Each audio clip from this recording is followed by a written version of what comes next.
अस्सलामुअलैकुम everyone, I hope all of you doing great. मेरा नाम है इरबाब खान और आज मैं एक बड़े इंपॉर्टेंट टॉपिक पे बात करना चाह रहा हूँ, जो कि है कि आप बगैर ऑस्ट्रेलिया आए पाकिस्तान में बैठे बैठे या दुनिया के किसी भी मुल्क में बैठे बैठे डायरेक्ट ऑस्ट्रेलिया की पीआर कैसे ले सकते हैं।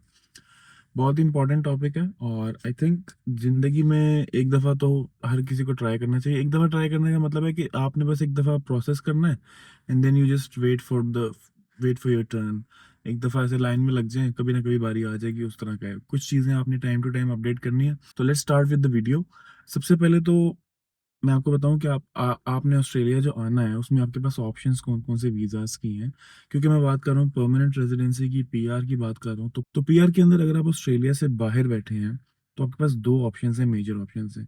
एक है जी वीज़ा सब क्लास 190, दूसरी है जी वीज़ा सब क्लास 491। अब इन दोनों में डिफरेंस क्या है, मैं पहले आपको ये थोड़ा समझा दूं, फिर मैं आपको बताता हूँ कि आपने करना क्या क्या है। अच्छा, जो वीज़ा सब क्लास 190 है उसके अंदर आपको स्टेट, कोई भी स्टेट, ऑस्ट्रेलिया की काफ़ी स्टेट्स हैं, उसमें से कोई भी एक स्टेट आपको नॉमिनेट करेगी, आपको इनवाइट देगी कि भाई आप हमारे पास आ जाएं, हमारे हमारे सिटी में, हमारे स्टेट के अंदर रहें, यहाँ पर काम करें और आप पीआर ले लें हमसे। दूसरी है जी 491। एक प्रोविजनल वीज़ा है 5 साल का और उसके अंदर कुछ शर्तें होती हैं। तो उन शराइत को पूरा करके आप 3 साल बाद पीआर पे कन्वर्ट हो सकते हैं। तो ये दो मेजर रास्ते हैं जिसके ऊपर रहकर आप लोग ऑस्ट्रेलिया आ सकते हैं। अच्छा जी, ये तो हो गए वीज़ास के कौन कौन से वीज़ा आपको या परमानेंट रेजिडेंसी के कौन कौन से रूट्स आपको मिलेंगे। ये तो हो गए जी दो रूट्स। अब भी करना क्या है हमने, मैं क्या करूं पाकिस्तान से बैठे बैठे कि मुझे ऑस्ट्रेलिया वाले कहें कि जी आप हमारे पास आ जाओ।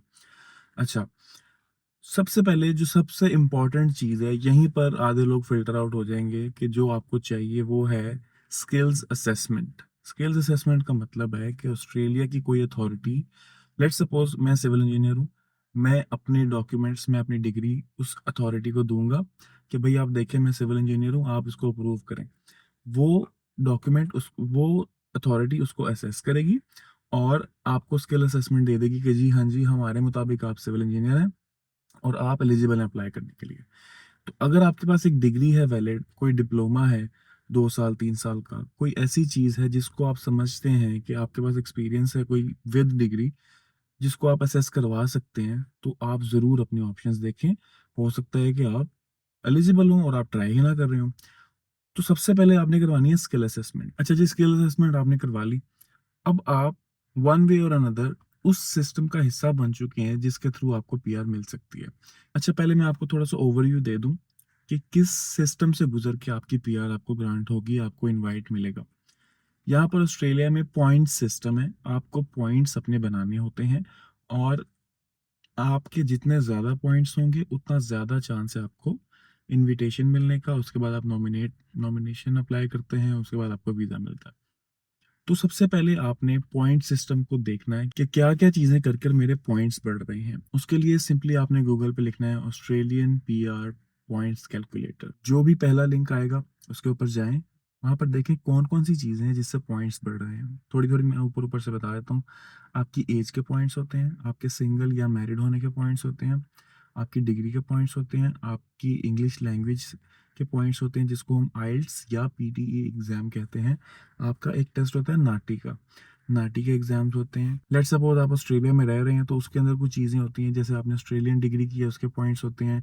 अगर आप रीजनल एरिया में रह रहे हैं उसके पॉइंट्स होते हैं। अगर आप ऑस्ट्रेलिया से बाहर हैं तो 3 साल अगर आपका एक्सपीरियंस है अपनी फील्ड में जो कि आप क्लेम कर सकते हैं, आपके पास लेट्स सपोज पे स्लिप्स हैं, आपने टैक्स पे किया है, तो उसकी बेस पे आप अपना एक्सपीरियंस काउंट करवा कर उससे भी पॉइंट्स ले सकते हैं। तो this is how you manage to gather points. और जितने ज़्यादा पॉइंट्स होंगे, किसी चीज़ पे आपको 5 पॉइंट मिलते हैं, किसी पे 10 मिलते हैं, किसी पे 15 मिलते हैं, ये आपने जाके पॉइंट्स कैलकुलेटर वाली वेबसाइट से देख लेना है। तो जितने ज़्यादा पॉइंट्स हैं उस हिसाब से आपको प्रायोरिटी मिलेगी। लेट्स सपोज आपके 100 पॉइंट्स हैं और मैं आपके साथ सेम कैटेगरी में बैठा हूँ, मेरे 80 पॉइंट्स हैं लेट्स सपोज, तो मुझे नहीं मिलेगी और आपको पहले मिल जाएगी, मतलब पहले मिलेगी, मेरी बारी बाद में आएगी। तो इस तरह से आपने इस चीज़ को एक्सप्लोर करना है। और there is a high chance, क्यों मुझे पता है, मैं अब जानता हूँ बहुत सारे लोगों को जो पाकिस्तान से बैठे बैठे स्किल्ड हैं, 8 8 साल 10 10 साल के एक्सपीरियंसेस हैं। वो पाकिस्तान या पाकिस्तान से बाहर let's suppose Saudi Arab, Dubai, कहीं पे बैठ के भी एक्सपीरियंसेस ले रहे हैं, तो उसकी बेस पर वो यहाँ ऑस्ट्रेलिया की डायरेक्ट पीआर ले सकते हैं। मैं काफ़ी लोगों से मिला हूँ यहाँ पर जो सऊदी अरब से आ रहे हैं, दुबई से आ रहे हैं, पाकिस्तान से आ रहे हैं। 15-15 साल के एक्सपीरियंस हैं, 10 साल के एक्सपीरियंस हैं, किसी का 5 साल का एक्सपीरियंस है। वो अप्लाई करते हैं, सिस्टम में आते हैं और कभी ना कभी उनको ग्रांट हो जाती है जब उनकी किस्मत में होता है या जब उनके पॉइंट्स उनकी बारी आती है। इस वक्त ऑस्ट्रेलिया के जो हालात हैं, जिस तरह से माइग्रेशन सिस्टम चल रहा है, तो ये लोग बहुत ज़्यादा प्रेफर कर रहे हैं उन लोगों को जिनके पास एक्सपीरियंस है। लेट्स सपोज आपके पास 5 साल 10 साल का एक्सपीरियंस है, आप किसी अच्छी कंपनी से, आपके पास रिकॉर्ड है उसका प्रॉपर, तो आप अगर अप्लाई करते हैं, आपकी जो स्किल है वो डिमांड में है, तो there is a high chance कि आपको प्रायोरिटी मिल जाएगी ऐसे शख्स के ऊपर जो ऑस्ट्रेलिया में बैठकर भी अप्लाई करे, शायद उससे भी पहले आपकी बारी आ जाए। तो कोई भी बंदा जो अपना मुल्क चेंज करना चाह रहा है, अपनी जगह चेंज करना चाह रहा है, पीआर चाहिए, पासपोर्ट चेंज करना है, this is a very good opportunity for everyone. जो भी पढ़े लिखे लोग हैं, जिनके पास डिग्री है, डिप्लोमास हैं, आप सब लोग इस सिस्टम में आकर अपनी पीआर ले सकते हैं और सबको ही पीआर मिल सकती है डिपेंडिंग अपॉन कि उनका स्किल कौन सा है और वो इस वक्त डिमांड में है या नहीं। तो जो बंदा भी इस वीडियो को देख रहा है, इसको एज एन अपॉर्चुनिटी देखो और ये देखो कि अगर आपके पास ऑप्शन है तो व्हाई नॉट, लेट्स ट्राई। एक दफ़ा का खर्चा है, मुझे पता है पाकिस्तान से बैठकर मुश्किल हो सकता है कि सबके लिए, लेकिन एक दफ़ा पैसे लगाने हैं और फिर उसको बस आपने अपडेट करना है टाइम टू टाइम, एंड हो सकता है आपकी किस्मत खुल जाए। तो इसको ज़रूर ट्राई करें। This is it for this video. I hope अगर आप पहली दफ़ा इस वीडियो को देख रहे हैं, इस टॉपिक को एक्सप्लोर कर रहे हैं, तो इससे आपको कोई फ़ायदा हो। मेरे एंड से this is it for this video. अगर आपको कोई और इन्फॉर्मेशन चाहिए, इससे रिलेटेड कोई भी क्वेश्चन है, आप मुझसे पूछ सकते हैं कमेंट बॉक्स में। I will be more than happy to answer your questions. Thank you so much for watching. अल्लाह हाफ़िज़।